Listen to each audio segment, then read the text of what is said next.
Բարի առավոտ, այսօր փետրվարի 2-ն է եւ Արտնյուզ լրատվականը սկսում է իր աշխատանքը նախ այն մասին, թե ինչ ենք ներկայացնելու այս թողարկմանը։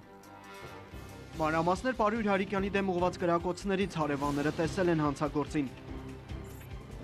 Վերջին լուրերը Սուրբ Գրիգոր Լուսավորիչ բժշկական կենտրոնից քանի օր կպահանջվի ապաքինման համար։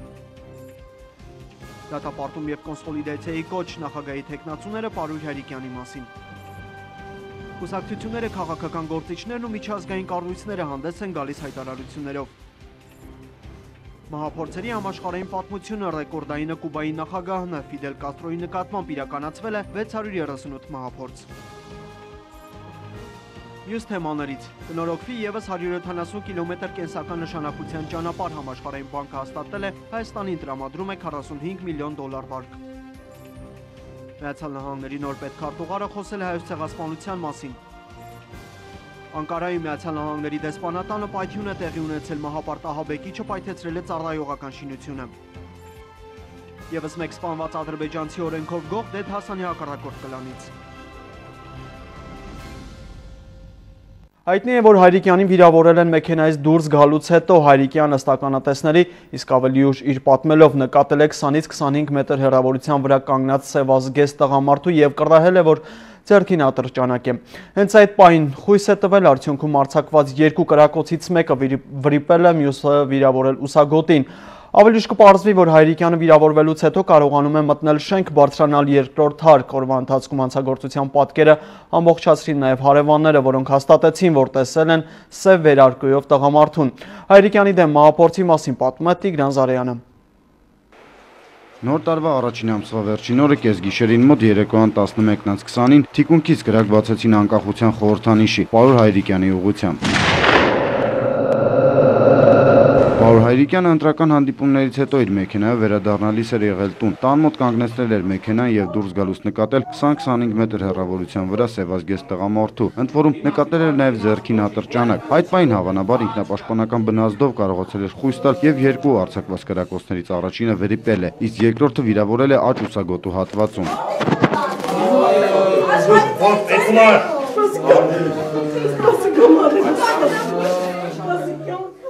Այդ ժամանակ այն առաջնորդի ընտանիքը տանն է եղել եւ դրսից ձայներ են լսել։ Անմիջապես գնացել են պատոհանի մոտ ու տեսել, որ հայրը շքամուտքի մոտ է եւ բարձրանում է։ Հայրիկյանի դուստրը պատմել է նաեւ, որ նկատել է, թե ինչպես է ձեռքի պայուսակը վեր թռել։ Այդ տեսնելով նրանք անմիջապես վազել են ներքև։ Այդ ժամանակ երկրորդ կրակոցից հայրն արդեն ընկել էր։ Ամբողջ արյունոտված, շտապօգնությունը հարևանները զանգահարեցին, ոստիկանություն։ Անկիտակից էր,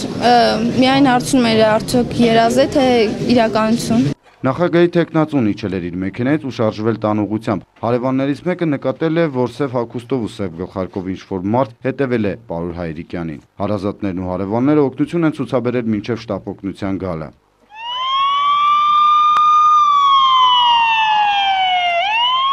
Դեպքից րոպեներ անց Հայրիկյանի առանձնատուն են ժամանում ոստիկանները դեպքի վայրում, նրանք հայտնաբերում են 7.62 մմ տրամաչափի գնդակ, որը նշանակում է, որ Հայրիկյանի վրա կրակել են ՏՏ-ից կամ նագանից, որ զենքից են ի վերջո կրակել, ցույց կտա փորձագիտական եզրակացությունը։ Ամբողջությամբ դեղին ժապավենով շրջափակված բակում կինոլոգները վարժեցրած շներով հետքեր էին փնտրում, իսկ հենց դեպքի վայրում փորձագիտական խումբը չափումներ էր անում։ Տիգրան Զարեյան, Արտնյուզ։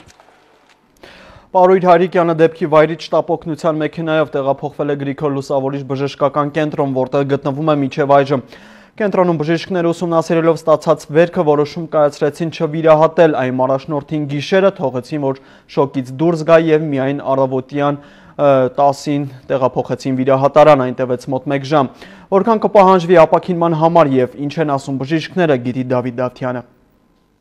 Հունվարի 31-ի կեսգիշերին Պարույր Հայրիկյանին հրազենային վնասվածքով տեղափոխեցին Գրիգոր Լուսավորիչ բժշկական կենտրոն։ Նախագահի թեկնածուն վերակենդանացման բաժանմունքում է։ Բոլորը վայրկյան առաջ ցանկանում էին իմանալ Հայրիկյանի առողջական վիճակի մասին։ Բժիշկները սկզբում Պարույր Հայրիկյանի առողջական վիճակը կայուն գնահատեցին միջին ծանրության։ Հրազենային մեկ վնասվածք հաստատ ստացել է, մյուսը կասկածում են։ Հայրիկյանն այդ ընթացքում գիտակից վիճակում էր, ավելին խոսել էր։ Պարույր Հայրիկյանը գիշերը մնաց բժիշկների հսկողության տակ առավոտյան, երբ վիճակը կայունացավ 10:39-ին նրան տարան վիրահատարան, 2 ժամ անց Հայրիկյանի վիրահատությունն ավարտված էր։ Վիրահատությունը շատ հաջող իրականացվեց։ Սուրբ Գրիգոր Լուսավորիչ բժշկական կենտրոնի տնօրեն Արամ Մինասյանն ասաց, որ վիրահատությունը հաջող է ընթացել, Հայրիկյանի վիճակը կայուն է, արագ ոտքի կկանգնի, 2 օր անց կարող է քայլել ու շարժվել։ Փամփուշտը դուրս բերվեց փափուկ հյուսվածքներից, կատարվեցին բոլոր հյուսվածքների, անոթների վերականգնողական միջոցառումները վիրահատության ընթացքում, հետօպերացիոն ժամանակահատվածը անցնում է հարթ, առանց բարդությունների, եւ մենք տեսնում ենք, որ ժամ առ ժամ պարոն Հայրիկյանը ավելի ապաքինվում է։ Հիմա գտնում է քնքոտ վիճակում, մի քանի ժամ ինքը լրիվ կարթնանա,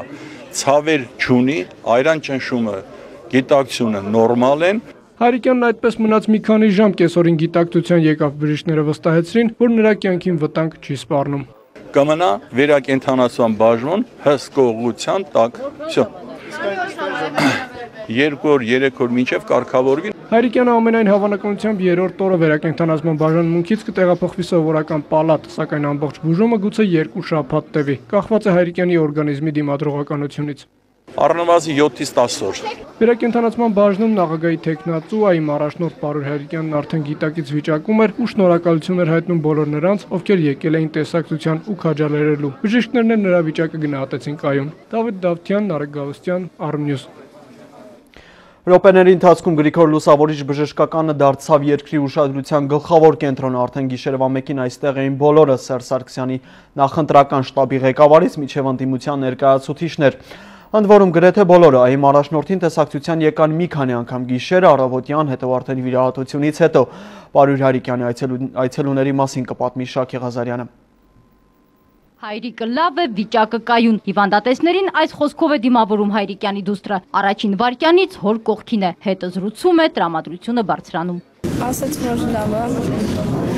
Դες ուղղակի ասաց թույլ եմ զգում։ Առաջին ժամերին հենց դստեր միջոցով էր Պարուր Հայրիկյանը փոխանցում ասելիքը։ Շնորհակալ է, որ անհանգստանում են։ Ամեն ինչ լավ կլինի, բայց ընկերներին ու գործիչներին միայն խոսքերը բավարար չեն։ Հերթով դեպի Գրիգոր Լուսավորիչ հիվանդանոց են շտապում։ Վիրահատությունից առաջ Հայրիկյանը առողջապահության ոլորտի համար մեկ դեմքի հոգատարությունն է զգացել։ Անհանգստանալու փարկասը ոչինչ չունենք։ Կրակոցը քաղաքական է, սա դրանք է պետության դեմ, ընտրության այս կարևոր պահին։ Հայրիկյանին այցելած գրեթե բոլոր գործիչներն ու պաշտոնյաները դա վստահորեն են հայտարարում։ Դեպքի մասին իմացել ու անմիջապես հիվանդանոց են շտապել նախագահի աշխատակազմի ղեկավարը, խորհրդարանի խոսնակը։ Եկել մի քանի անգամ անձամբ են զրուցել Հայրիկյանի հետ ու համոզվել գործիչը ընկճված չէ։ Միտումնավոր քայլ է եւ ուղղորդված է իշխանությունների զախողելու անկայունություն ստեղծել պետությունում, որը համոզված եմ, որ չի հաջողվելու։ Ոչ մի վարկած չի բացառում երկրի երրորդ դեմքը։ Տիգրան Սարգսյանը Հայրիկյանի հիվանդասենյակում էր առավոտյան, այդտեղ էր նաև երեկոյան։ Երկրորդ այցելության ժամանակ վարչապետը տարբերություն է զգում։ Հայրիկյանն արագ է վերականգնվում։ Տրամադրությունը բարձր է։ Սահալված է հենց իշխանություններին եւ պետականության։ Կառավարության ղեկավարը հայտարարեց կոնսուլտացիաներ կլինեն։ Ամեն ինչ կարվի, որ պայմանները հավասար մրցակցային լինեն բոլոր տեխնատուների համար։ Տիգրան Սարգսյանը նաև վստահեցրեց, որ իշխանությունը կանի հնարավորը տեխնատուների անվտանգությունն ապահովելու համար։ Վերակենդանացման բաժանմունքի դուռը օրվա ընթացքում անընդհատ տարբեր ուժեր են թակել՝ պատգամավորներ, պաշտոնյաներ, արվեստագետներ ու ընկերներ։ Այս փուլում բոլորի ասելիքը սահմանափակ է, հարվածը Հայրիկյանին ուղղված չէր, պետության ու նախագահի ընտրության դեմ էր։ Գլխավոր մաղթանքն էլ է իհարկե նույնը՝ արագ ապաքինում։ Մեր ուժային կառույցները հնարավոր պետք է անեն, ուրեմն հայտնաբերելու եւ խիստ պատժի ենթարկելու։ Դրա թողեց շատ խիզախ եւ ուժեղ մարդու տպավորություն, որը անգամ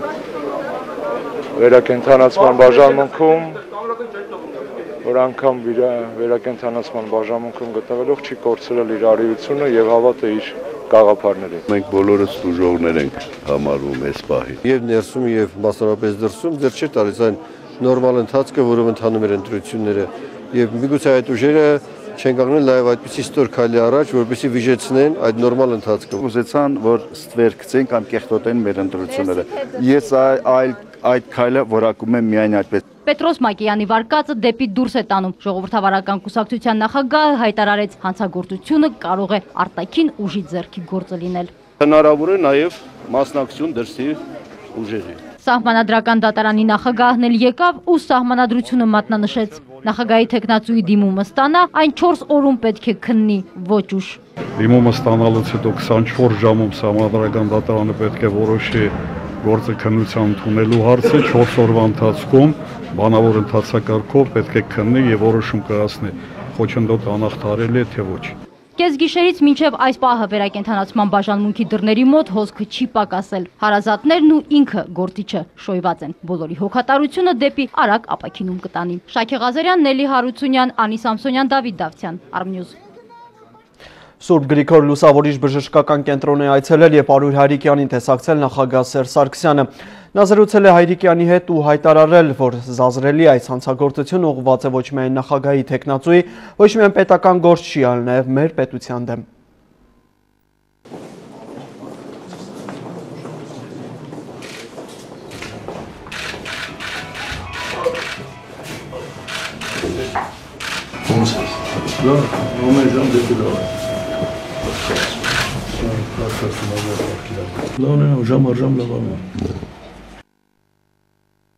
Ակնհայտ է, որ նրանք ովքեր կանգնած են հանցագործության հետևում, նպատակ են ունեցել ազդել ընտրությունների բնականոն ընթացքի վրա։ Ուզում եմ, որ բոլորը վստահ լինեն, որ մեր իրավապահ մարմինները ամեն ինչ անելու են, որպեսզի բացահայտեն հանցագործները։ Եվ մեր բժիշկները արդեն շատ բան արել են եւ վստահ եմ, որ կարճ ժամանակում Պաուլ Հայրիկյանը ապաքինվելու է։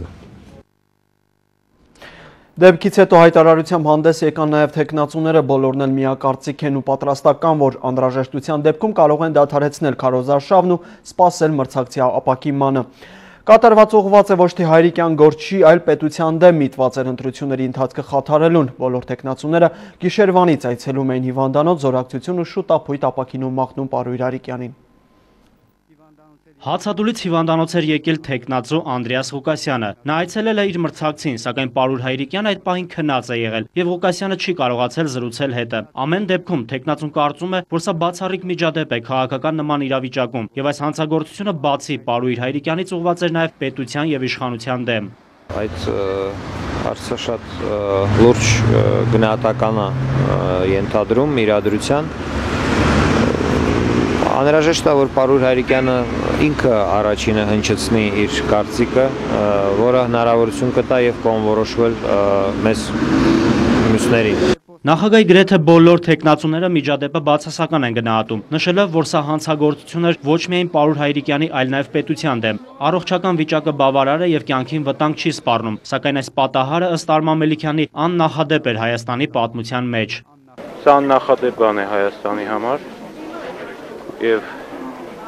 նախագահի թեկնածուի նկատմամբ մահափորձը ոչ միայն դատապարտելի է, այն պետք է բացահայտվի եւ պատժվի բոլոր պարագաներում եւ սա